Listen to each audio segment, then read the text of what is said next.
सध्या सर्वत्र थैमान घातलेल्या कोरोना रोगाच्या प्रतिबंधासाठी केंद्र व राज्य सरकार शर्थीचे प्रयत्न करीत असताना जिल्ह्यात सर्वत्र संचारबंदी लागू झाली आहे।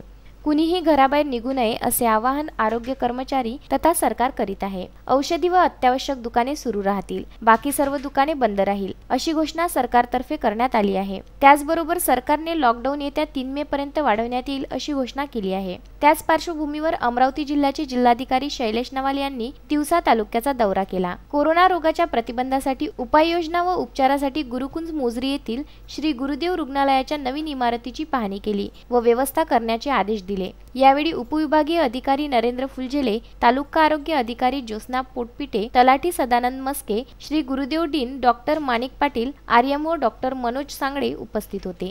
विदर्भ न्यूज करिता तिवसा येथून रुपेश राऊत।